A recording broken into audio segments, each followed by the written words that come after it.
Welcome to Wayward Writers. I'm senior literary agent and author Heather Cashman. I'm author and writing coach Stephanie Bierce. And I'm author and writing coach Nicki Jacobsmeyer. Our mission is to nurture and enrich established writers throughout their publishing journeys. We welcome all genres, age groups, and publishing paths through video podcasts, online webinars, in-person retreats, and more. We're here to help you conquer your path. Hello, everyone. Thank you for joining us today. We have with us agent Amy Collins of Talcott Notch Literary Agency. Thank you for joining us, Amy. Thank you so much for having me. I'm a huge fan. Thank you. Stephanie, can you tell us more about Amy? I would be happy to. Amy Collins, agent with Talcott Notch Literary Services, has over 30 years of experiences matching books with readers. As a former book buyer, publisher, and sales director, Amy focuses on market and sales potential for authors.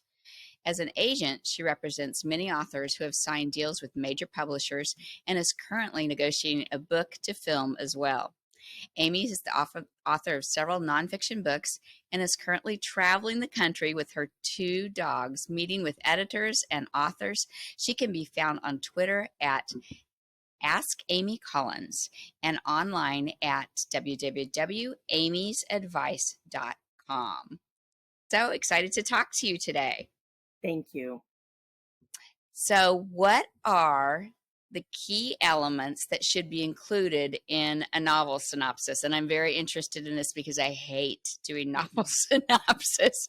So tell me how to make it easier and better and all those good things. I have a 17-question system that I actually teach my clients. I don't do their plot synopsis. I make them do it. But I make them go by 3x5 cards or Post-it notes. And we ask key questions in order, and then they have to lay the answers out, and then the synopsis flows. It's one of my favorite things to do, actually. And some of the questions are, who is your main character at the beginning of the book? What is their personality? What are their challenges? Who are they? And the next question, where are they? What's their deal? What's their situation? Then you need to ask yourself, who is your main character or characters at the end of the book? How have they changed? How are they different? Yeah. And quite often, if my clients say they're not any different, I say, well, then you're not done writing the book, are you? So, what are they like and what's their situation at the end of the book? Now, pick 3 or 4 plot points, only 3 or 4, that happen throughout the book that are the most responsible for those changes from who they were at the beginning and where they were to who and where they are at the end. So what's that at that point? That's 5, 9... That's 7 cards so far. Now we start over with the antagonist. Who's the bad guy? And quite often my clients will say, well, they're not really a bad guy. They're their own worst enemy. And I say, well, that's lovely in real life, but that's boring in books. Boring. We need someone to, even if they're their worst enemy, we need someone to represent a struggle. It doesn't have to be a bad guy, but there needs to be a struggle. There needs to be an antagonist. Is it a philosophy? And if it's a philosophy, well, then who represents that philosophy? Is it an institution? Well, then who in your book represents that institution? I need to know what and who they're struggling against. And then the next Post-it note, how does that bad guy end up? And is it death? Because death is really boring. Death is like the most boring thing you can do to a bad guy. So yeah, I need a fate worse than death. But it's sometimes fun. It is. Well, then it has probably to be easier. A horrifying death. The kind, show some imagination. So now we're up to 9, 10 Post-it notes because you have to mention a few plot points that took the antagonist from there to the end. Who does the main character or who do the good guys in the book? Who do they think the bad guy is? Because lots of times there's a red herring. So that's another Post-it note they have to write down. So these are just pretty basic questions. And when you write them all down and lay them out I lay them out on the floor. Other people have big enough tables, but because I live in an RV, my table's pretty small. So I lay them all out in order, and then you can write your plot synopsis and use the same talent you use to write your book to tell me the story of your book. I do not want you to explain your book to me.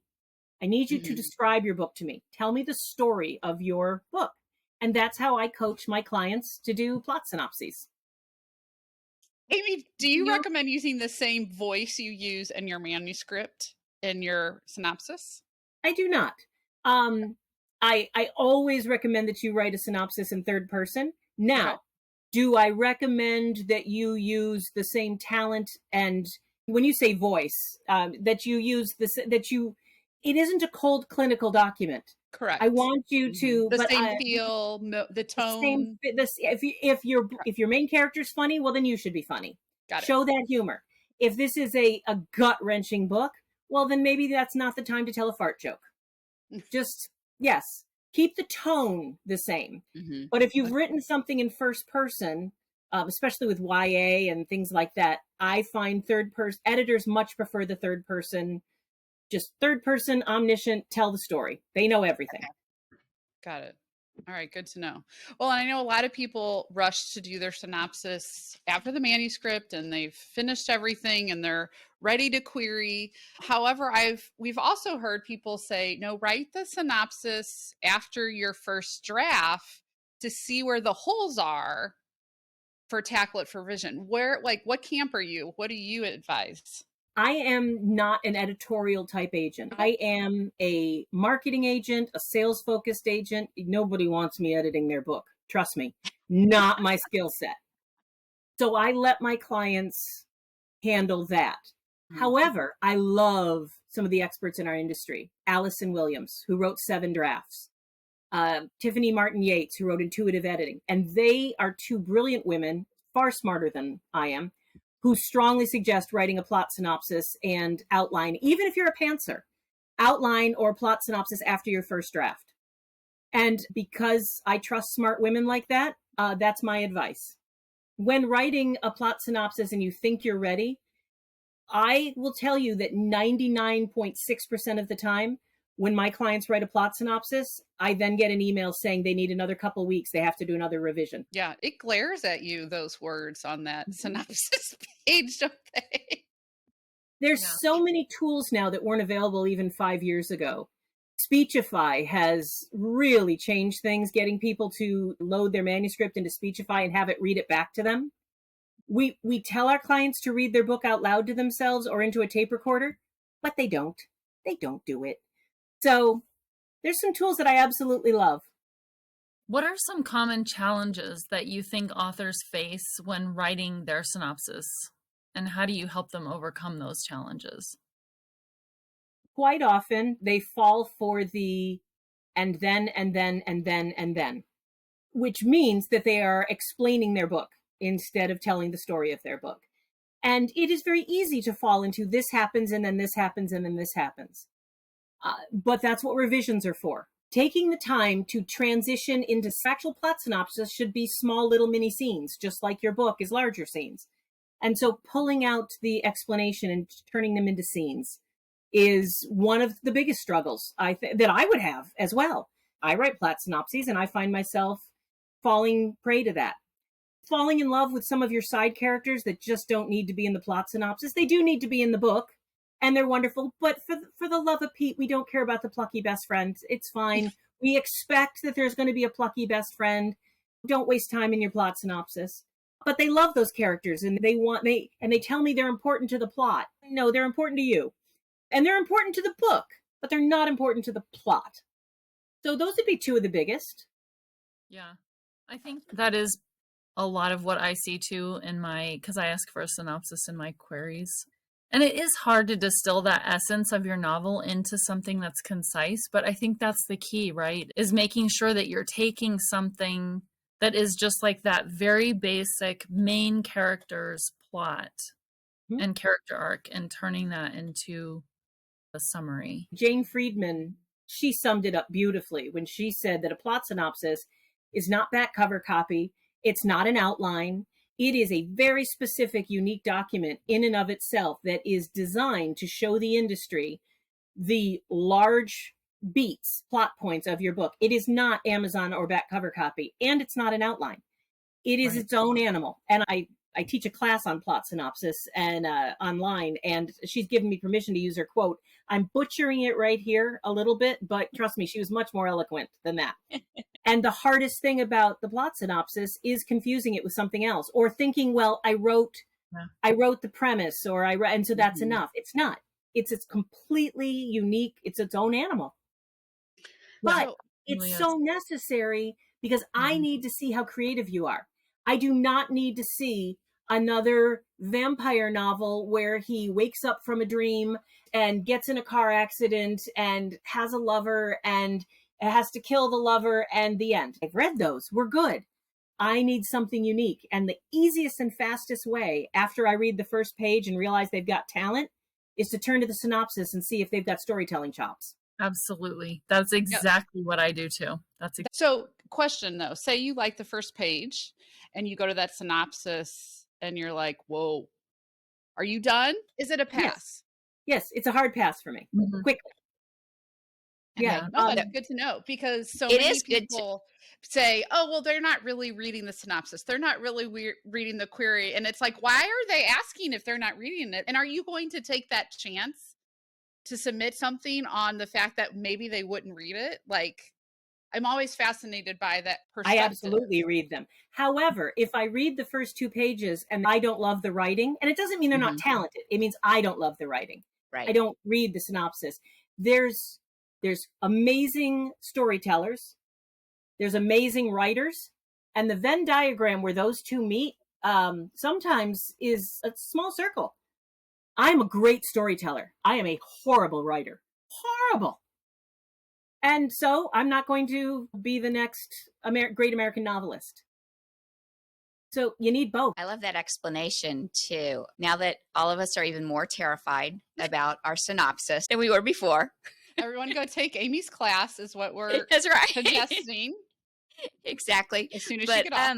When you're talking about what are some strategies that you can tell those off, first of all, we know they have to do it, but what are those strategies that you can help an author when they've got a complex plot? I'm sure you've seen it all, but sometimes we think we've got this most complex plot. How do we get it all out there? And I love where you're saying don't put the side characters in, because I'm sure I make that mistake every time. So are there other tips like that can help those of us who are terrified? There's no need to be terrified. No small children die on the table in this industry. There's no such thing. I don't know. It comes close to some authors sometimes. Well, if you're struggling and you have a 7-page plot synopsis and you're getting frustrated, here's my advice that I give to people. Set it aside for 3-4 days. Keep it face down do not look at it. And then sit down and tell your wife, husband, spouse, best friend, talk to them the way you'd talk to them if you were trying to convince them to watch a TV show with you or to go see a movie with you. When I try and convince my husband to go see Deadpool versus Wolverine, which I'm trying to do, I have to give him the highlights of the story. And so starting fresh with just describing the premise and then explaining the movie as your book, the book being a movie, often breaks you out of that stilted, it's just so casual. I love Steel Magnolias. Oh, I've never seen it. What's it about? 6 sassy Southern women, blah, blah, blah. And it just loosens you up. And then you turn your manuscript over and with a red pen and start crossing things out. The other thing I'll say is that if you're writing an epic historical novel, or 160,000 word epic fantasy, or if your memoir is more of a historical biography, maybe you shouldn't have one. A chapter by chapter breakdown is appropriate for certain genres, subgenres in fiction and nonfiction, where the plot is too complicated. I would certainly not want Cloud Atlas in a plot synopsis. I would need a chapter by chapter breakdown. The Time Traveler's Wife, plot synopsis would have been a nightmare. I would guess that a very short 2 to 3 sentences. Chapter 1, Angela is walking home from work and she comes across a stray dog. Chapter 2, she scoops up the stray dog and meets Alan, who has been looking for his puppy. Chapter 3, Angela realizes something's wrong, that Alan doesn't seem to know this puppy, even though it says it's his. Just keep it short, a couple of sentences. Maybe a synopsis is the reason why it's taking so long and it's so hard, is a chapter breakdown might make more sense. Okay. So those would be for the much more complex kind of stories then too. Mm-hmm. Okay. That's very helpful. Thanks. So, how do you balance, or how do you tell your writers to balance enough detail in the synopsis to convey the story without avoiding spoilers? Or do you suggest all the spoilers go in? I don't suggest, I insist. Yeah. You need all the spoilers. You have to prove to me how incredibly clever you are. Yeah. I need you, there's no geisha, dropping the kimono here. I need everything. Everything. Okay. Leave Yeah. nothing all out, the twists spoiler and wise. turns, clever. Yeah. Do not hide. Do not end his plot synopsis with, and will they find love? Because I will scream and throw my phone against the wall. Fair enough. Heather, agree, disagree? I mean, I'm doing all the talking here. I feel very self-conscious. No, absolutely. If somebody doesn't include a synopsis, I almost always pass on the query because I feel like the author isn't serious. And I have had several synopsis where they're like, and I don't want to spoil this for you, so I'm not going to tell you the ending. It's like, that's the whole point, is that, you get to that point and you want to be surprised. And I'm like, I want to be surprised now. Yep. Like and this is the other thing that I keep trying to tell authors who come to me with this kind of thing, is that I want to know the story, and I'm going to be excited to read the story if I see that you have made this really interesting plot and there's twists and there's things I haven't expected. And your line writing should be good enough that I can read it again, because guess what? I'm going to read your book like 6 or 7 times. Mm-hmm. So I should be able to read it again, even if I know exactly what's coming, and enjoy it 100%. I'm also going to read it 3 months after you send it to me. And the chances of me remembering that particular twist, pretty small. Exactly. Yeah. Do you know who has terrific plot synopses? Wikipedia. I love horror movies, but I hate watching them. I get scared, but I want to know what's happening. I want to know what The Nun was about, and, Mother and all that. So I go to Wikipedia and I click on plot and I read the whole plot. They're brilliant. If you really want to know how to hold my attention, go to Wikipedia, grab some movies, and take a look at what they're doing with their plot synopses. They nail it. Good. Mentor texts for synopsis writing. That's great. Yeah.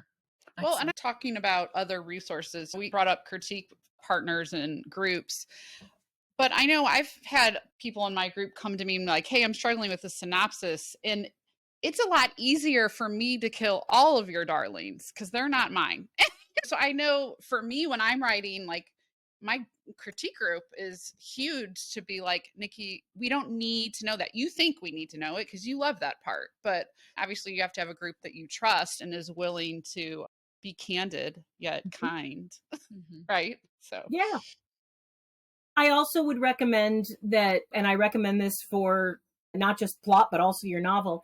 It's really important to show your stuff to people who don't know you and don't care about your feelings. My writing groups, my friends who are authors, they're my alpha readers. They're not my beta readers. My beta readers are professionals who work in the industry, who do not care how I feel. They will gleefully break my heart and sleep like a baby that night. So good point. Yeah, it's for sure. So can we shift to your classroom? How do you incorporate feedback and revision into the synopsis writing process in your classroom? So how do you recommend people incorporate the feedback and revision in their synopsis when they're taking your class? When they hand me their synopsis, I do not make suggestions. I go through and make changes. Remember I said that beta readers are strangers who don't care about hurting your feelings? Apparently, I am just that evil. But I go through with a red pen and I cut out things that don't need to be there. If I'm confused about something, I will ask a question. But for the most part, I make the changes that need to be made because I don't know the story as well as they do. So if somebody was going to give feedback on a synopsis, it almost always would be in the case of questions. Why do I need to know this? I don't understand what's happening here. Who is Jason? Where did he come from? So giving feedback with questions and then just incorporate it. Because if one person has those questions, other people will as well. Absolutely. Have you got some success stories you can share with us about any of your students and how their wonderful synopsis helps tell their story? I am very pleased at the people like Laura Coots and Amy Middleman, people who have taken my class on plot synopsis or query letters, but plot synopsis in particular, and then land a deal after the class. It just makes me happy. Now, I've taught thousands of people how to do plot synopsis. I mentioned 2 authors, so I'm not patting myself on the back too hard. My arm is not in danger of getting hurt. But a good plot synopsis will highlight what makes a book unique. And that's what we're all looking for. We're looking for something new. Familiar, yet new. I think that's why Fourth Wing did so well. It felt very much familiar. It felt like Divergent. It felt like so many other books. But it was new. It had a twist.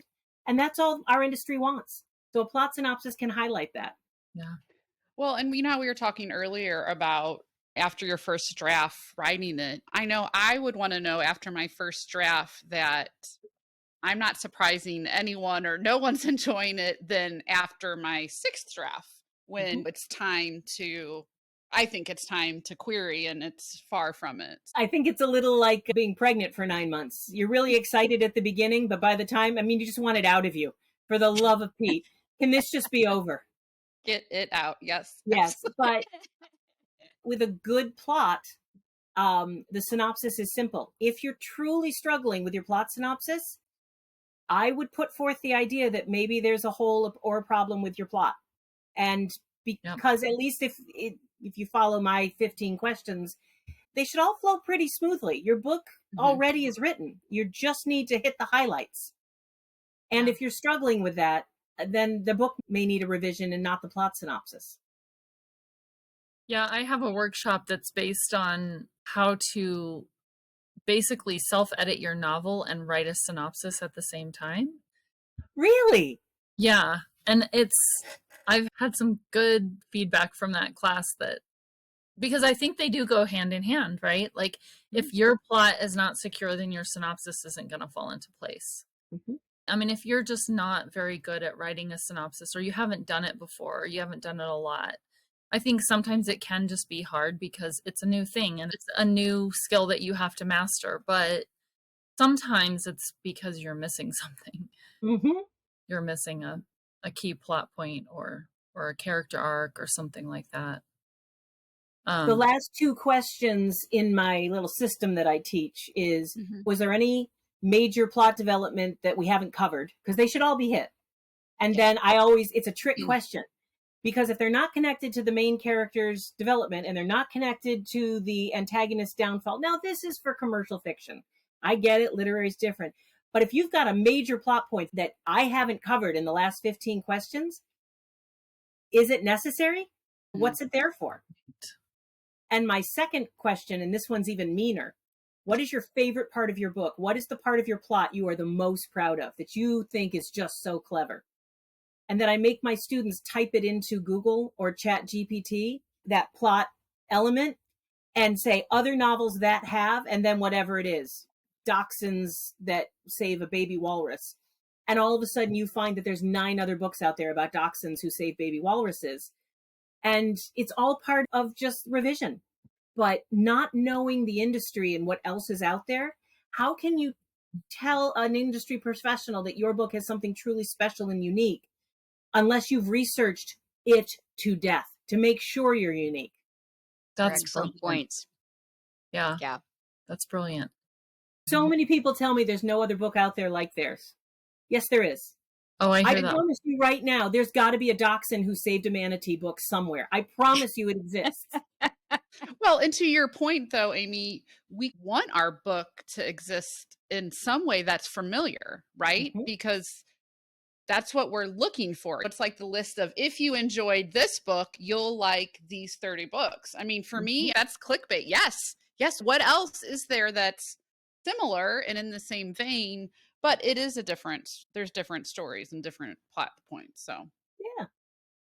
And it's all different. If you're sitting here, if you're listening to this and you are a narrative author, if you're writing historical fiction and you're trying to stay very close to the reality, Well, then, I mean, Anne Boleyn, same story over and over again. It's not like aliens are going to come down and rescue her. But there's got to be something different about your story. Maybe in your story, her sister-in-law, Jane Boleyn, is actually a good guy. Give me something different. And I would take it that that's what really grabs you, is when you see that something different in that synopsis. That's when you're like, this is the one I want, correct?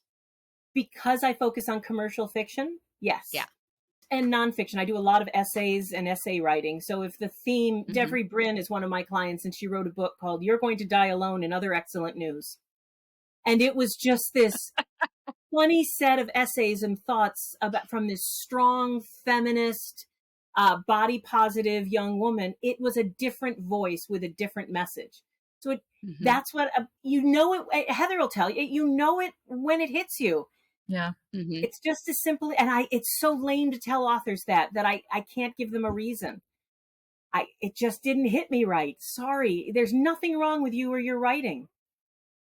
Well, I think as readers ourselves, we could relate to that too, because you'll pick up a book. It's like, oh, that one didn't hit me, but this one is amazing. So we do have that. It's just that we don't want to hear it about our own work. I have turned down manuscripts and authors that have gone on, and I'm embarrassed to say, one in particular, my most successful client introduced me to her best friend. I didn't enjoy the book. I turned it down, and it is now a New York Times bestseller 20 times over. But I was an idiot, but it didn't strike me. I wasn't the right agent for that book. Yeah. But see, that's what makes you not an idiot, Amy. I can't believe I just said those words. But that's one of the beautiful things about this industry, is finding that right person to champion your work. The question is, how many answers of it just didn't get me, does that mean it's time for me to go back to the drawing board, as opposed to a opinion or a feel? And maybe that's a rhetorical question, but like, it's okay if it doesn't sit with, but after so many, it's not just for me. When is it time to if you start go again? Through your whole list of agents and editors, and it's not for them, you need to move on. That's what I tell my clients is, you can try until there's no one left. And then you have to do something new. You have to try something new, because all you need is one, right? All you need is one editor to love it, and it can have all the same, become a New York Times bestseller. You just need one editor to believe in it. But if there aren't any more editors, then you have to move on. You have to do something new, and you have to. Or if after the first, let's say 40 or 50 editors, you're now moving into an incredibly small house where your debut may not get the lift that I will caution my authors when they're like, well, can you try the next wave down? And I'm like, really? Why wouldn't you write the next book? Do you really want your debut with this small house that no one's ever heard of? All those choices. And maybe that great synopsis is what's going to get you the agent that's going to get you in there. So so do you have nicely brought around? Nice. I'm working on it. Do you have any recommendations? I know you've talked about your class, and Heather has a class, so those are a couple of great resources, and we'll put that information in the show notes. Are there any other reading or resources? I love your suggestion about looking on Wiki for synopsis kind of things. What are there other things like that that you'd recommend to writers to get that synopsis the way it should be? I would say that Writer's Digest has an amazing set of resources. CareerAuthors.com. Those the career authors are for the most part women, and a few men who have truly made it in the industry. You don't become you don't write articles for CareerAuthors.com until you're at a top publisher. So I would trust Jane Friedman. Absolutely love anything that Jane does. Do too. I will. And I want to know more about Heather's class. I really would love to take that. And then, of course, my classes, which are all at agentshelpingauthors.com. It's a nonprofit that 100% of the money goes to help authors who can't afford to go to conferences, and we pay their way. Because conferences is where I sign most of my clients, and where I think that privilege that comes with having the money to go to a conference sometimes separates people who can't. Absolutely. I signed Darby Cox from the Writer's Digest conference last August, and she just got a very nice offer on her speculative Buffy the Vampire inspired fantasy novel. Conferences in many cases, and not just Writer's Digest, there's hundreds of them all over the place, but they are where you meet your people and your community. Yeah, absolutely. That's what we keep trying to encourage. Everybody put your pants on, get out there, go to a conference or retreat and meet us in person. Exactly. It is important. Yeah. Well, Amy, thank you so much for being with us. This was such a pleasure. This was very fun. Thank you for joining us on this episode of Wayward Writers. Let's connect. Find us at waywardwriters.com, X, Instagram, YouTube, and Facebook. See you next time. Conquer your path.